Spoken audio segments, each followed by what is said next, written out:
The worst betrayal of my life did not happen in a courtroom or a business deal. It happened with a single text message from my own son.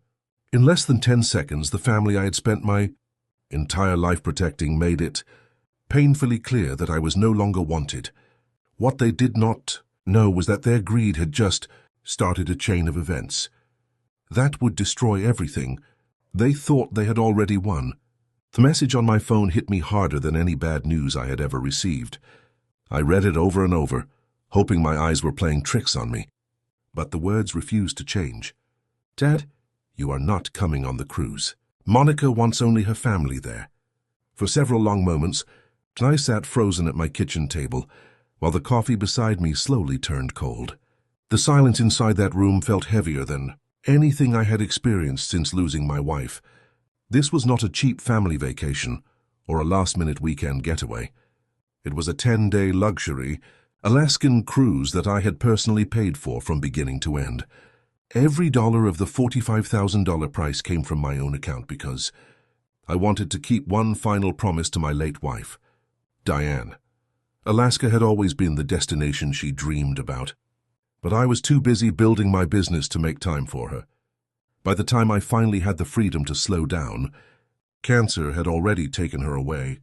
That cruise was supposed to celebrate her life with the only family I believed I had left. Instead, I was the one being erased from it.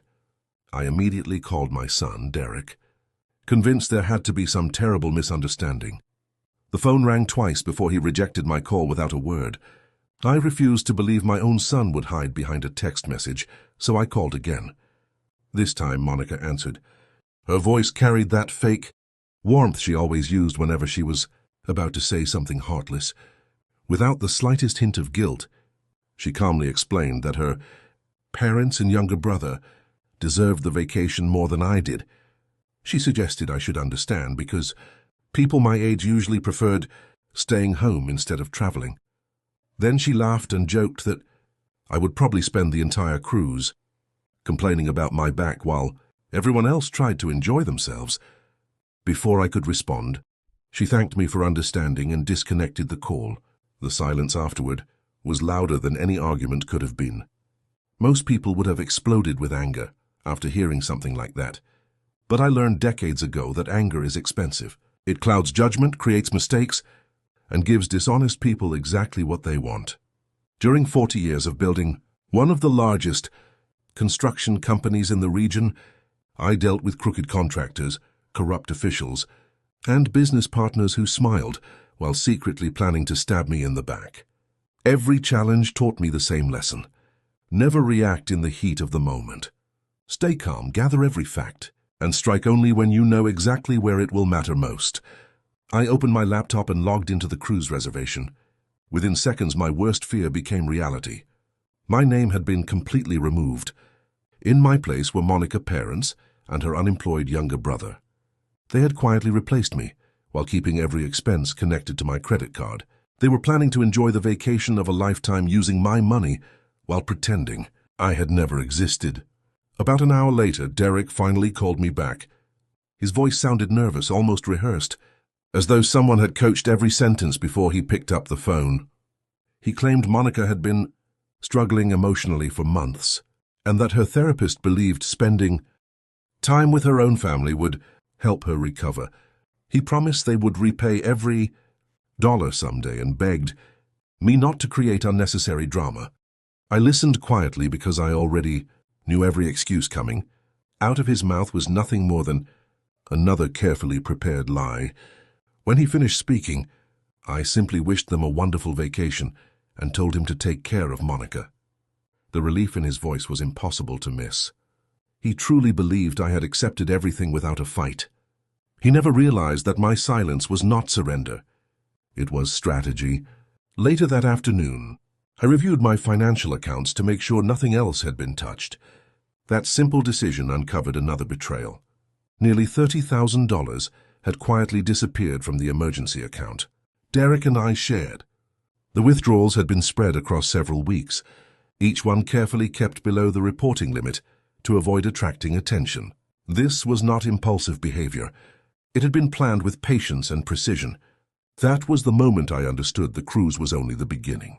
Someone had been preparing this betrayal for months while smiling across the dinner table and thanking me for everything I had sacrificed to give them a better life. I drove straight to the beautiful home where Derek and Monica lived. Years earlier, I had purchased the property to help them start their marriage.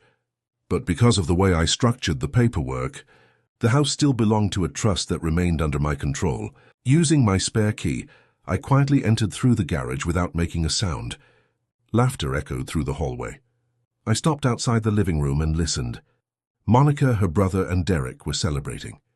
They joked about drinking expensive champagne on my credit card, booking every luxury excursion, and spending as much of my money as possible before the trip ended.